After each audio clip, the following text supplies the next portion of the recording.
The 6 o'clock news starts right now. A question tonight. Were there warning signs at Market Square before this weekend's fatal shooting? Tonight at 6, we're learning that there were 2 other gun-related incidents at Market Square during this fiesta. And one of those happened just hours before the shooting that left 2 men dead and 4 women injured. SAPD says a man was arrested with a semi-automatic rifle about an hour before that fatal shooting during Fiesta de los Reyes. Sources tell KSAT it was a .223 caliber rifle. Witnesses say they saw the suspect with his hand on that rifle.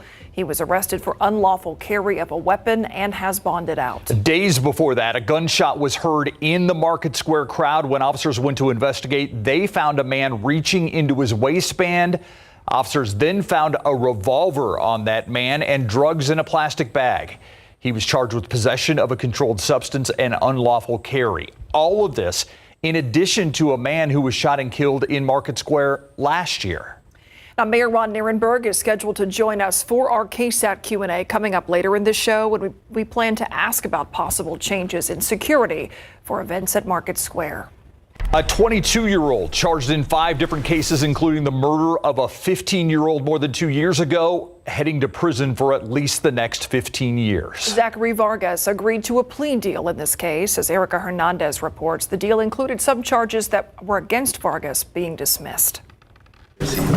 It's the state of Texas versus Zachary Alexander Vargas. With 5 charges on his record, Zachary Vargas is now learning the cost of those crimes. The 2 most severe charges are an aggravated kidnapping charge from 2020 and the murder of 15-year-old Markel Ross on January 25th, 2021. Ross was gunned down outside a West Side home in the 500 block of Bellcross near West Commerce Street. According to an arrest affidavit, Ross went to Vargas's house to buy something from him, and the 2 had a fight. Police say surveillance footage showed Vargas grab a gun and shoot Ross, who was laying on the ground. Ross tried to flee, but Vargas then shot him again in the back. In court, Vargas pleading no contest. Judge Christine Del Prado then proceeded with sentencing Vargas. I find you guilty of the murder of Markel Ross, and in such I set your punishment as per your agreement with the state at 30 years in the Texas Department of Criminal Justice.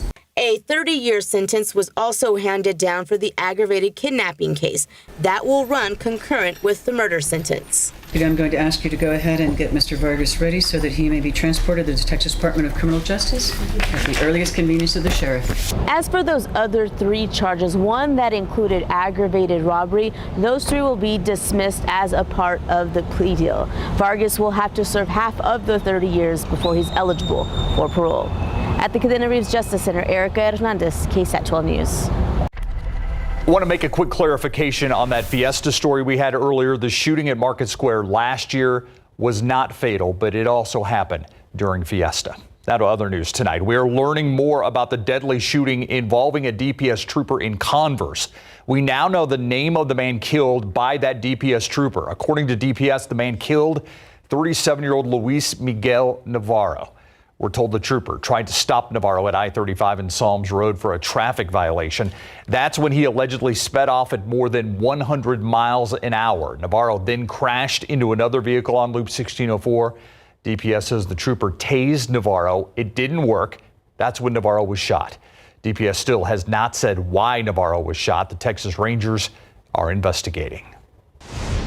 The 3 sons of former Bexar County Constable Michelle Barrientos Vela all facing charges after allegedly assaulting San Antonio police officers at a car dealership. It started as an emergency call, apparently. Court records show Michael, Anthony, and Carlos Barrientos Vela charged with assaulting peace officers and interfering with duties of a public servant.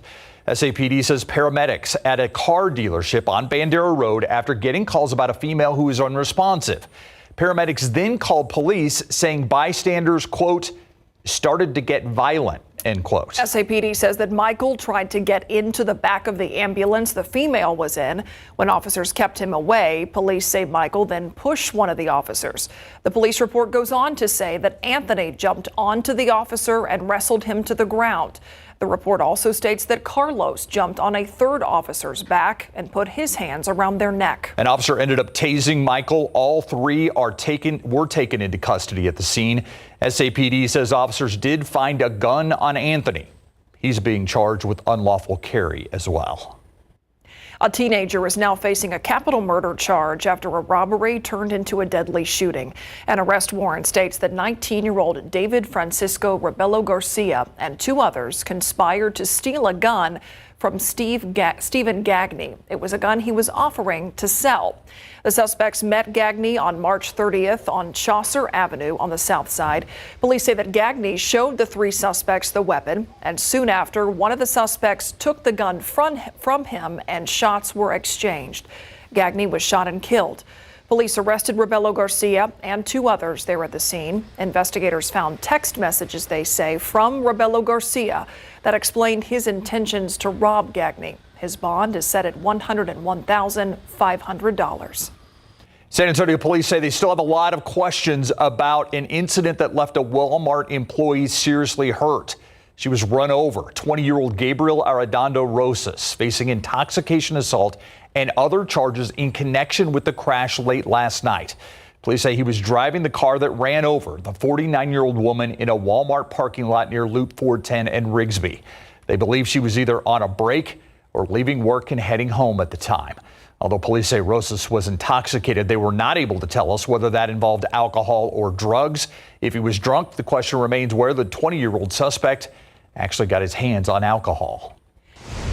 Tonight, San Antonio police are searching for suspects who robbed an ATM in the Stone Oak area. This happened about 4:30 this morning on Stone Oak Parkway near Evans Road. SAPD says a security company called them about the burglary. Officers say they found a hammer, a crowbar, and a blowtorch that had been left behind.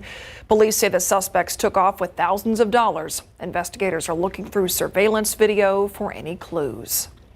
PTSD, suicide, brain injuries plague our military and veteran communities, and local researchers are taking action. 8 new studies were just funded to research how we can best treat those conditions. Courtney Friedman explains what those grants worth $17 million will go toward. Interestingly, Dr. Alan Peterson is an Air Force veteran who was deployed 3 times. It was in Iraq in 2004-05. That's when I realized the needs to address the psychological wounds of war. He landed at UT Health San Antonio doing incredible research to help people like those he served with. He's now a professor of psychiatry and behavioral sciences and director of the Strong Star Consortium, a collection of national researchers studying the psychological health of active duty military members and veterans. Strong Star was just granted $17 million for 8 individual studies under the same umbrella. 2 of those studies are on PTSD, 1 on traumatic brain injury, 3 on suicide, and 1 long-term follow-up of people who have gone through therapy. We're working together. We're asking separate questions and not duplicating, but we're also asking similar questions of our patients so that we can combine and compare across studies. For example, explosions during combat that cause brain trauma can also cause psychological trauma, meaning there's a need to study how to treat both at the same time. Same goes for the connection between PTSD and suicide. Just treating the PTSD may or may not reduce the suicide risk, so we're looking at this combination of these treatments. One of these studies will look at possible success of combining short-term medication and long-term therapy for suicide prevention, just one piece of a larger military mental health puzzle. Courtney Friedman, KSAT 12 News. These studies are slated to start in September and will likely take about 4 years. If you're looking for treatment or to participate in a clinical trial, head to strongstar.org. All right. The weather is humid out there. And you know what? The good thing with humidity, at least it means maybe we'll get some rain.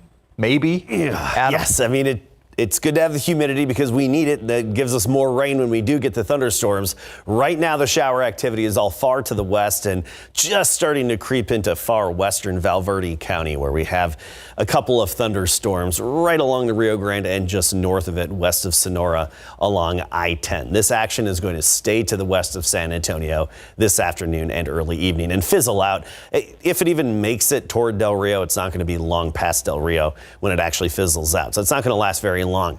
Temperatures right now feeling the warmth. 88 Converse, 89 Stinson on the south side, Castroville at 90, Pleasanton 91, Comfort right now at 85. And as we go through the evening, typical temperature drop will fall through the 80s up through 10 o'clock. Then at midnight, we're down in the 70s, and we're going to stay in the 70s overnight.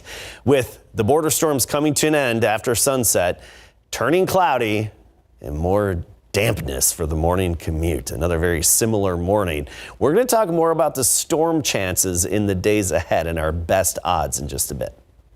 All right, thank you, Adam. Let's check out TransGuide right now. We're going to go to I-35 and 410. It's the southbound lanes. I mean, it's busy in both directions, but I-35 southbound as you head towards downtown, very, very slow going right now. You can see even the access road backed up.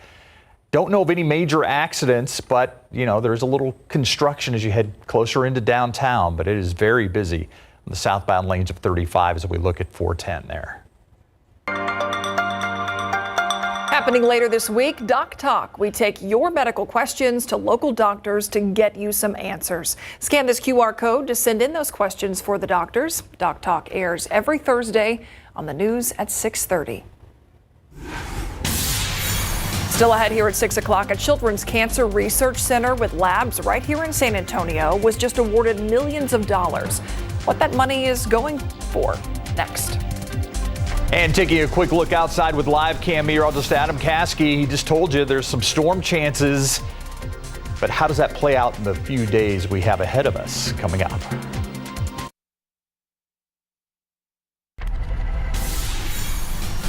Market Square is calm right now, but throughout Fiesta, there was a handful of violent incidents, including one that was deadly. Tonight on the Light Beat, we speak to vendors about their concerns and try to get answers from SAPD on how they're going to stop the issue.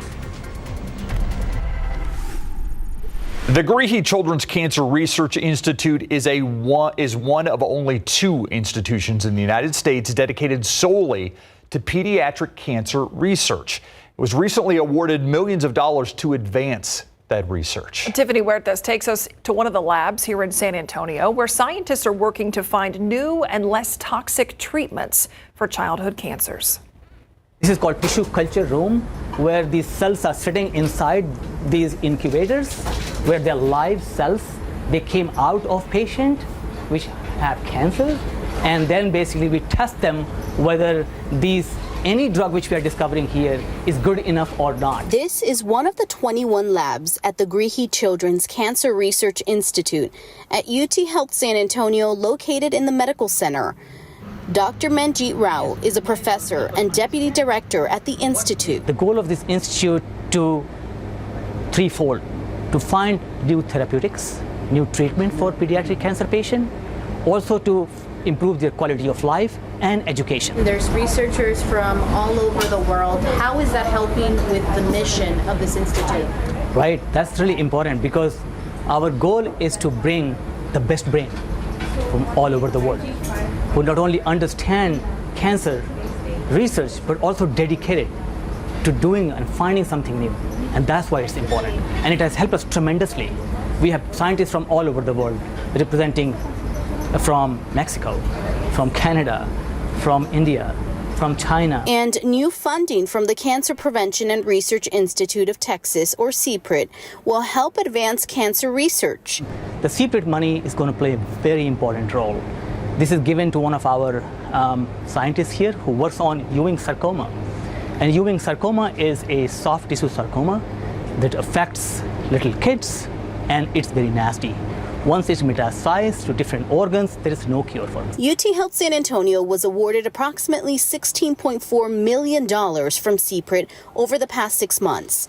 $10.4 million of it is going to the Greehey Children's Cancer Research Institute or to some area of pediatric cancer research. And so this money is going to help us understand what makes these Ewing sarcoma cells not to respond to drug, why they don't respond to drug.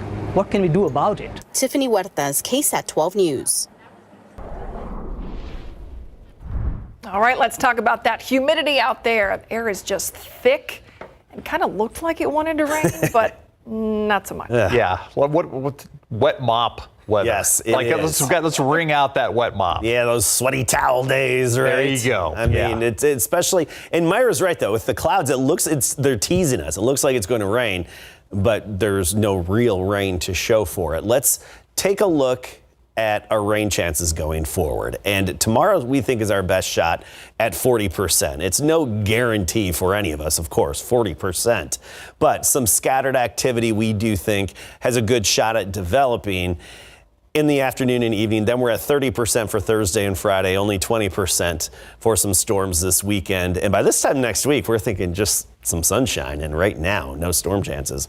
Authority radar has the storms in Mexico stretching northward across the Rio Grande up to I-10 west of Ozona there. And this activity is some terrain-induced and terrain circulation storms over the mountains, but also the West Texas dry line. This action's likely to creep its way into Valverde County, and that's about it. But you see this line firing in West Texas, stretching northward up toward Wichita Falls, but the main event is here in the Central Plains from Wichita northward all the way up into, well, to about Des Moines, Iowa. You see this broken line of severe storms, these individual cells, strong and severe, and that's where the main threat is this afternoon and evening. Now, keep in mind, any storm that develops this time of year could become strong to severe, and we'll have the atmospheric setup for that in terms of our thermodynamics and our instability.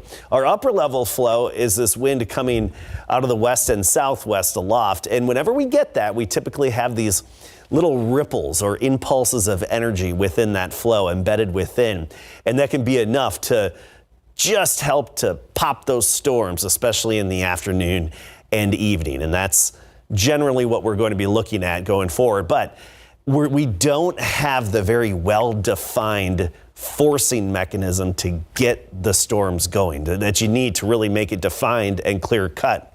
That's why our chances are mainly 30 to 40% the rest of this work week.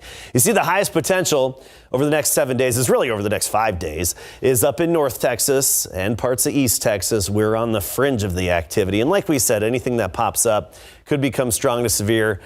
Hail, 1.5 inches, maybe some wind gusts up to 60 miles per hour, a slight to moderate risk of that. Here's a look at the drought monitor. Obviously, we need more rain. You see the worst of it here in our area, the extreme drought in parts of the Hill Country, even northern Medina County. No drought, however, as you go east of town, Hallettsville, Gonzales, Karnes County, even toward Cuero, Yorktown. Yeah, not even in a drought, but you head west along the Rio Grande, and yes, we do have a drought in West Texas. It's here and in West Texas where we have the worst drought situation in the state. All right, let's talk temperatures. 71 this morning, 88 this afternoon. Right now we're at 86, dew point is 67, even a few teaser clouds out there at the moment. And with that wind coming off the Gulf of Mexico, it's sticky. It's that time of year. It's almost May, and we don't get very frequent breaks from the humidity this time of year and for many, many more months to come to go. Dewey's in the 60s, and we're going to stay very humid. And one important aspect of that isn't just the comfort factor, but also morning low clouds and some fog and drizzle. Some of those damp mornings I think are going to continue daily over the next 7 days. So tomorrow morning, 72 at 7 a.m. locally. You get into the Hill Country, it'll be 68 degrees. By noon, we're at 80. 85 for the high temperature then into the afternoon. That's 85 in town, up to 87 Uvalde, 85 for the high in Nixon. This time next week, we'll be in the lower 90s. And by the way, being the last day of the month, we're going to take a look back at our temperatures and precipitation. You'd be surprised what was above average. All right. Thank you, Adam. All right. He's back. But what does that mean for the Cowboys? Ezekiel Elliott talking today, Mary. Yep, for the first time, he passed his physical. The deal is official. He put ink to paper. So we'll hear from him for the first time since he signed his deals, and he was all smiles. He's not the only one, though, putting pen to paper today. Student athletes all around San Antonio signing their letters of intent. Hear from them right after the break.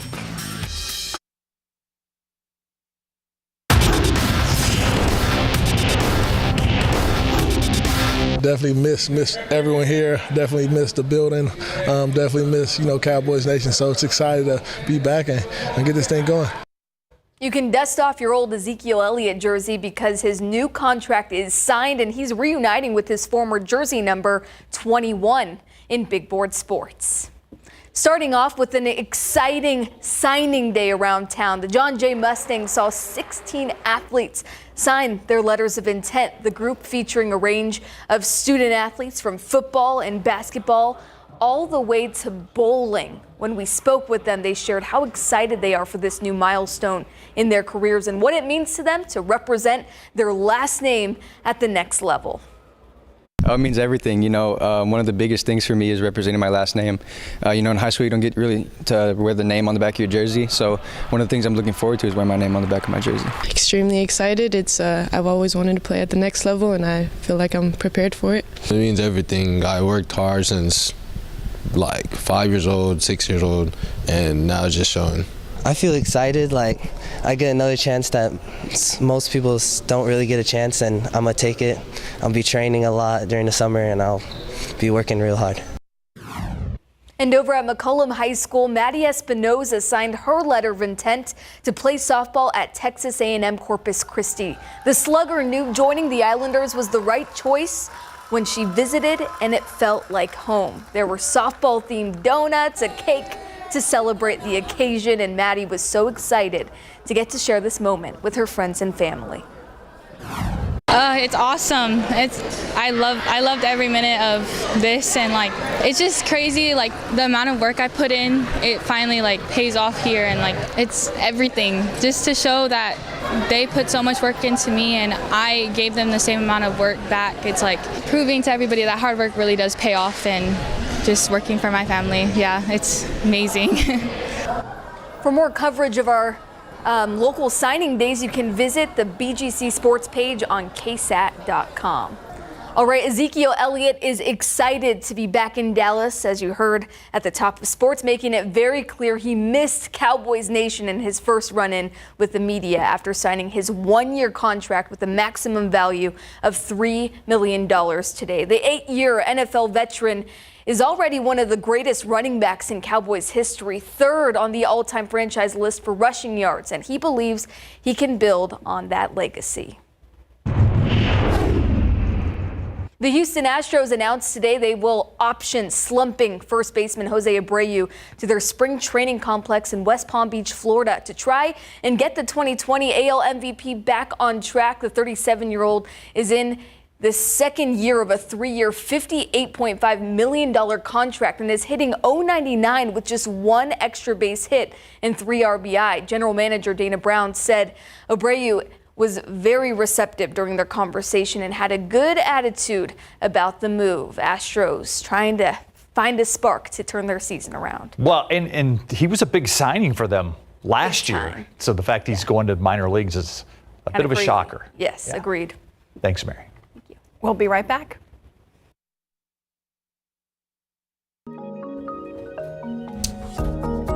Fiesta wrapped up, but it is perhaps the fatal shooting at Market Square that overshadowed a lot of what happened during those 11 days of a party with a purpose. Mayor Ron Nirenberg joins us now live from his office. Mr. Mayor, thank you for joining us. Obviously, police shootout. Police have to get involved. 2 people are dead after, during what was a fiesta celebration at Market Square. First off, before we get into some of the details on security and things like that, your reaction to what happened? Well, a lot of reactions to what happened. First, I want to say I'm very grateful for the quick response of SAPD. Once again, our officers running very quickly towards the issue and perhaps saving many lives in the process of making that incident, ensuring that incident wasn't worse than it actually was. Of course, concerned about the fact that here we have again a couple of kids with guns deciding to end an argument by opening fire in a public place. We see too much of that all across this country, across the state, and now even in our city. And I'm angry, quite frankly, that we continue to live in an environment where, for political purposes, state leaders continue to make it easier for dangerous people to get a hold of dangerous weapons. So we're going to do everything we can to make sure that our fiestas, our parties, our public places continue to be safe places to be, which they are. We're going to continue to make sure that our police department has the resources to respond when emergencies hit. And then we're going to also evaluate security measures moving forward in terms of making sure that we're making use of the best data and opportunities we have to do all of the above.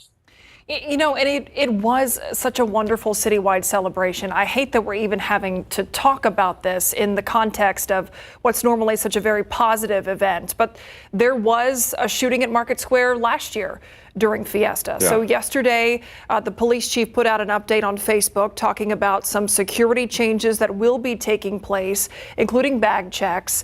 Logistically, do you have any insight as to how that would happen at a place like Market Square that does have so wide many, open. It's so wide open, so Yeah. many entry and exit points? Yeah, so I talked to department leadership just today, and they are evaluating all of the tools that they have to make sure that, again, we can keep these activities safe in very public, porous places. We want to make sure that the public have as much enjoyment of these events as possible as they have in the future. And let's be very clear, Fiesta is safe. The events are safe. The places are safe. We have these incidents and we've got to respond to them in a smart way. We are expecting the police chief to make recommendations on what they can do to increase security. I know Police Chief McManus has already mentioned a few of those things. Don't expect to not be checked, your bags and things like that in this event next year.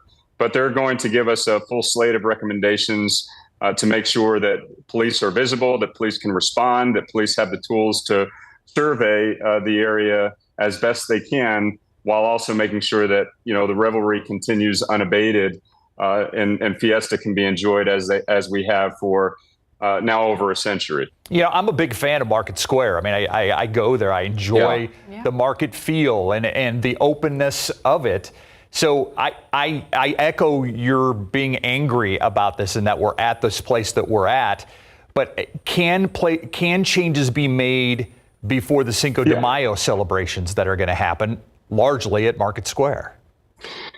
Yeah, well, the Cinco de Mayo celebration is a different animal than the Fiesta celebrations for a couple of reasons. Most specifically, they're much different hours. So the the Cinco de Mayo celebration this weekend, I believe, is from 10 to 6 p.m. So the festivities will end a lot earlier. And this incident, once again, took place after midnight. And the chief has talked about the things that happen after midnight. So we think that it will be an environment that's much less conducive to this kind of nonsense breaking out. But rest assured, if you go down to Market Square this weekend and are intending to enjoy Cinco de Mayo, we are there for you, and you will probably see some additional police presence. And you can make sure that, as we go forward and we continue to monitor these events, that we're going to make sure that everybody is having a good time, and the bad element, the criminal element, has less opportunity to wreak havoc in these places. And I'm very grateful once again, Steve and Myra. I've seen that video. It's disturbing. But once again, our SAPD officers have shown why they're the best in the business. Right, rushing towards the gunfire. That's right. And not knowing exactly where they were rushing to in terms of what they would find, but being willing to confront that danger in an effort to keep our community safe, which we've seen time and time again. So the fact that they were able to do that and also make sure that this scene didn't get worse, we are very grateful for them. And of course, again, 2 young people needlessly ended their own lives by opening fire at each other in a public place. That didn't need to happen. We see too many of these violent crimes in our community over the last several years, just simply as a result of young people with guns not knowing how to manage a conflict. We really need to get a grip on that in this country. Mayor, you know, Market Square, it is such a gem for us here in San Antonio. It's something that people from all over the country come and see when they come visit San Antonio. Right. What's your message to people who are concerned about security at a place like that? Number one, Fiesta will continue. It will continue in the same traditions that we've enjoyed for many years, over 100 years, in fact. It will continue to be a safe, enjoyable experience for families from San Antonio and beyond. We're going to make sure that we do everything we can, using all tools in place to make sure that the revelry and the party with a purpose continues unabated. You can rest assured that San Antonio will not rest. Your city government will not rest without making sure that Fiesta continues to be the great celebration we all know and love, and that you can be safe enjoying it. Mr. Mayor, appreciate your time. I want to leave on a lighter note, though.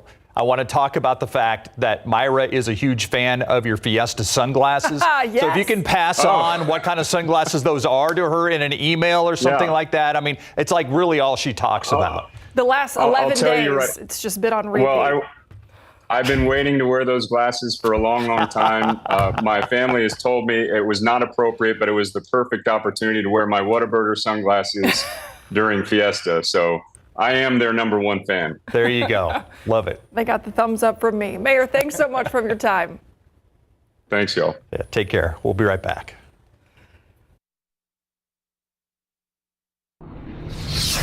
When's the last time you checked your credit report? Mistakes happen more than you think and can jeopardize your ability to buy a car, maybe even get a job. That's why 12 on Your Side's Marilyn Moritz shows us how easy it is to check. Went to go apply for a loan, a car loan, and I was denied because they found a unpaid bill, a medical bill. It was a shocker for Nestor Vargas. Turns out his credit report was wrong. Credit report errors are a big growing headache. Complaints to the Consumer Financial Protection Bureau more than doubled in just 2 years. We're talking mistakes like inaccurate personal information, duplicate accounts, closed accounts reported as open, and paid off debt appearing as unpaid. And those mistakes matter. A credit report is like an x-ray into a person's finances, and having incorrect information on that report can stop a person from getting credit or a loan, renting an apartment, getting a good rate on your insurance, or even getting a job. Here's what you can do. Check your credit report. You can get a copy for free every week from each of the 3 major bureaus. This is where annualcreditreport.com. If you find an error, fix it, and fix it fast. So how do you do that? Well, you file a dispute with the credit bureaus. You send a letter with all of your evidence by certified mail. Of course, keep copies for yourself. The Bureau has 30 days to investigate. Take it from Vargas. To keep your finances in order, check your credit report regularly. Put it on your phone to remind yourself, just like you go for a checkup to your doctor, you got to check your credit. Marilyn Moritz, KSAT 12 News. Let's check live cam. Look outside right now. We saw some clouds out there today. Also a little something else, a little hazy. Adam? Yeah, a little bit of that spring haze in our sky, and that's because we have the agricultural fires right now down in Mexico and Central America. So you may notice a little bit of that extra haze. I'll show you the model for the smoke in the atmosphere coming up in a little bit. First this evening, 86 out there right now. We'll be 10 degrees cooler by midnight. Tomorrow morning, 72 degrees. And we do have some storm chances to touch on in just a bit.